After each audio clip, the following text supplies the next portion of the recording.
Buenas tardes, vamos con el tema del trabajo que hemos tratado en esta evaluación y antes de nada, claro, pues si a alguien le parece que extraño cómo coloca el ordenador, por qué pone la presentación así, pues podéis comprobarlo.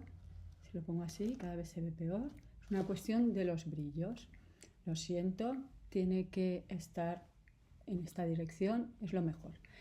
Entonces, vamos con el trabajo. Lo primero, ¿cómo estructurarlo? Bueno, pues lo podemos estructurar, según hemos visto, en la concepción griega del trabajo, la concepción medieval del trabajo, la concepción moderna del trabajo, la concepción marxista del trabajo y la concepción actual del trabajo. 5 frasecitas en cada y ya he hecho un tema estupendo. Incluso es excesivo, entonces podéis optar por saltaros uno, pues el que os resulte más aburrido, más pesado, más difícil, el que os resulte más difícil de redactar, con la salvedad de la concepción marxista del trabajo, porque no nos podemos saltar más en un examen de filosofía si estoy hablando del trabajo. Pero quizá la concepción medieval o la actual pueden ser opciones. Vamos, por lo tanto, con nuestro esquemita. La concepción griega del trabajo, 5 frases. Puedo empezar haciendo una definición, ¿qué es esto del trabajo? Ya sabemos que la etimología, cuidado, no el significado, procede de una palabra que era un instrumento de tortura. De ahí que podamos pensar que el trabajo es algo horroroso, una tortura, una condena, un castigo. Pero también es una actividad productiva, es algo útil, algo que nos permite transformar la naturaleza, porque sin el trabajo no hubiéramos logrado sobrevivir. Vale, después de mi frase introductoria puedo empezar con Hesiodo. Ya vimos que Hesiodo tiene un poema. Os recuerdo que Hesiodo es un aedo, es decir, un poeta que recitaba oralmente, y en ese poema dedicado al trabajo y los días alababa el trabajo. Es una concepción del trabajo en el siglo VII a.C. Por lo tanto, cuidado, no estamos hablando de la Grecia clásica, estamos hablando de la Grecia arcaica, y en este momento el trabajo es el trabajo agrícola y el trabajo agrícola era valorado por Hesíodo. Pero ¿qué ocurrió? A medida que hubo sucesivas guerras y los griegos de las distintas polis cada vez tenían más esclavos, ya sabemos que los esclavos venían de los que perdían las guerras, pues el trabajo arduo, monótono, pesado, incluso peligroso, se empezó a dejar a los esclavos y con ello se empezó a despreciar el trabajo. Hesiodo valora el trabajo, Aristóteles, en cambio, ya estamos en la Grecia clásica, considera que el trabajo es despreciable. El trabajo es despreciable, ¿por qué? Porque es algo que deben hacer los esclavos, que para Aristóteles los esclavos son por naturaleza, así lo quiere la naturaleza, ha creado hombres que son libres y esclavos que son aquellos que deben obedecer a los hombres libres. ¿Para qué? Para que el hombre libre tenga tiempo. ¿Tiempo para qué? Para dedicarse a lo verdaderamente importante, que es la política, o también para dedicarlo a la vida contemplativa. ¿Y qué era esto de la vida contemplativa? La vida del filósofo, del científico, la vida teórica, del que hace teorías filosóficas, científicas, que ya sabemos en esta época eran lo mismo. Es decir, los esclavos son necesarios para Aristóteles para que el hombre libre tenga ocio, que no significa en la antigüedad no hacer nada, sino al contrario, dedicarme a lo más esencial y lo más importante, y por lo tanto la esclavitud es justa y natural. Punto y aparte, vamos a tratar de la concepción medieval del trabajo. Ya sabemos que el medievo es una época fundamentalmente religiosa, donde la religión es muy importante y el libro básico es la Biblia. Entonces, si nos referimos a la Biblia y vemos la concepción que hay del trabajo en la Biblia, descubriremos que Adán y Eva son expulsados del paraíso. Y curiosamente, digo curiosamente para nosotros, porque no pensaríamos En un paraíso así, curiosamente, en el Génesis, Adán y Eva se dedicaban a trabajar en el paraíso, pero ya sabemos que Adán y Eva comen del fruto prohibido y serán expulsados del paraíso, y Dios maldice el suelo. Por lo tanto, no es que el trabajo sea algo denigrante o algo que hay que evitar, sino que las condiciones de trabajo serán cada vez peores. Para los medievales, por lo tanto, el trabajo es una penitencia, algo que el ser humano debe hacer para ganarse el cielo. Pero a medida que pasan los siglos, porque el medievo son 10 siglos, vemos más que se va imponiendo la sociedad estamental y los teóricos de la época van a justificar esa sociedad estamental diciendo que desde el principio de los tiempos Dios había establecido, cosa que no aparece en la Biblia, una sociedad donde los nobles se dedican a la guerra, el clero se dedica a rezar y la plebe se dedica al trabajo. Obviamente el trabajo al que se refieren es las labores agrícolas. Sin embargo, en la Edad Media, en los últimos siglos de la Edad Media, vemos que se empieza a valorar ligeramente las labores artesanales en las ciudades. Es en las ciudades, no es en el sistema feudal, que es agrícola, y además son las labores artesanales, no las labores del campo. Y es ligeramente.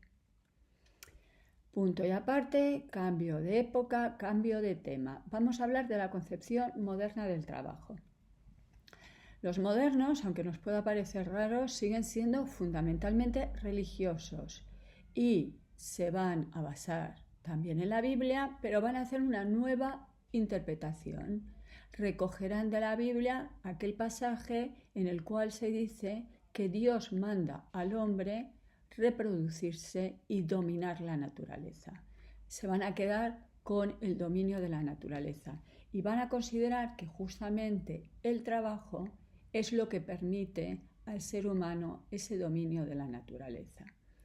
Según un sociólogo, Max Weber, justamente el capitalismo va a triunfar en los países protestantes por la interpretación que se va a hacer del trabajo. El trabajo ya no va a ser una desgracia, una condena, algo que hay que evitar, salvo que tenga una necesidad de ello, sino que va a ser la forma en que el ser humano puede alcanzar el cielo. Frente a los países católicos, donde lo que se defiende es el ascetismo, es decir, renunciar a este mundo, ingresar, por ejemplo, en un monasterio. En cambio, los protestantes y calvinistas consideran que el trabajo es una cuestión religiosa. De ahí viene la vocación. La vocación es una llamada del Señor. El Señor me impone una misión y es mi forma de amar al prójimo. Entonces, vemos que el trabajo pasa de ser algo negativo a ser algo positivo por esas connotaciones religiosas y sobre todo los calvinistas que consideran que el ser humano está predestinado, el éxito profesional, y con éxito profesional no me refiero a me hago rico, sino soy buenísimo en mi profesión, es una señal clara, según los calvinistas, de uno está dentro de los elegidos. También esta revaloración del trabajo la vemos en las teorías de Locke. Y mira qué bien, puedo coger lo que me he estudiado para uno de los temas para otro. Ya vimos que Locke considera que tenemos derecho a la propiedad fundamentado en nuestro trabajo. Entonces, el trabajo es algo valorado porque es lo que justifica que yo tenga propiedades privadas.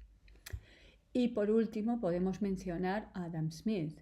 Adam Smith es el padre del liberalismo económico y su obra famosísima, La riqueza de las naciones, va a argumentar que un país es rico o es pobre no por el oro que tenga en sus reservas o la riqueza de sus tierras, sino por el trabajo.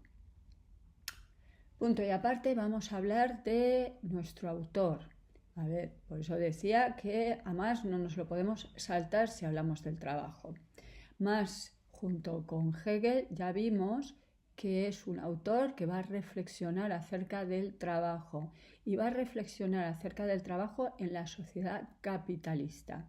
Marx recoge la teoría de Hegel, la teoría de la dialéctica del amo y el esclavo que estuvimos viendo, pero la va a aplicar al sistema capitalista. Y dado que seguimos en un sistema capitalista, pues las enseñanzas de Marx pueden ser hoy en día válidas.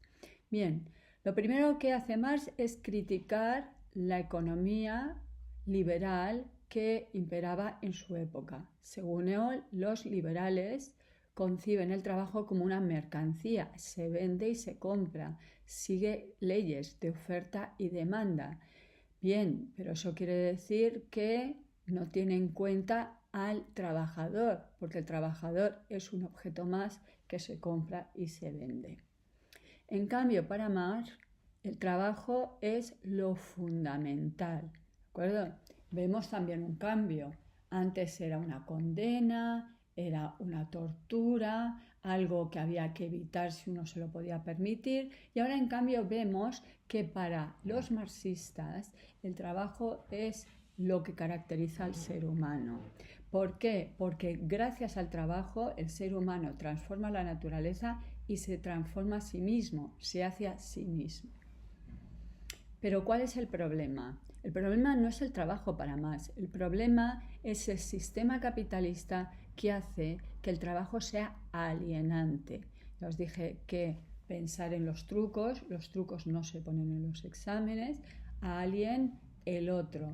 Yo me siento otro en el trabajo, no me siento bien en el trabajo, es trabajo forzado. Y estuvimos viendo un texto donde se dice justamente cómo uno se siente que lo poco que tiene de humano está fuera del trabajo y no dentro del trabajo, y que cuando uno está fuera del trabajo se dedica a actividades como comer, dormir, cuidar de su casa, que para Marx son animales, no son humanas. Lo que caracteriza al ser humano es el trabajo, y en el trabajo, hoy en día diríamos, pero Marx no lo diría así, no nos realizamos. ¿Qué propone Marx? Marx propone la abolición de la propiedad privada, justamente para instaurar un régimen comunista donde el trabajo ya no sería alienante y donde no nos viéramos obligados a vender nuestra fuerza de trabajo, que es lo que nos obliga el sistema capitalista. Punto y aparte, cambio de tema, vamos a tratar del trabajo en la actualidad. ¿Cuál es la gran diferencia entre la actualidad y la época de Marx? Pues la diferencia es que hoy en día el trabajo se ha convertido en un derecho.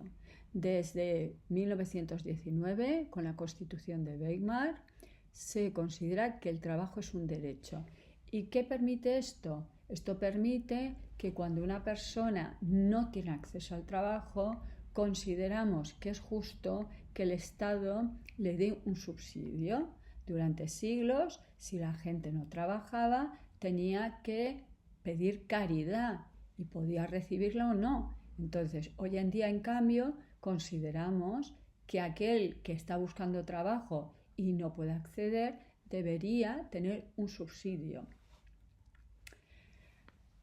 Durante años se consideró que el mercado se regulaba por sí mismo, esa es la teoría liberal, la teoría que viene de Adam Smith, y que el problema del paro se resolvería.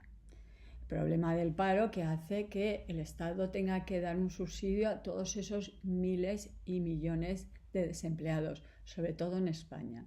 Pero hemos visto que el mercado no se regula a sí mismo, porque en el fondo no es lo mismo que otras mercancías. Por ejemplo, no se puede bajar demasiado el salario porque la gente se muere de hambre, y luego además es que los humanos hablan entre ellos y llegan a estrategias, tanto los trabajadores como los empresarios. Por lo tanto, lo del libre mercado pues no se cumple.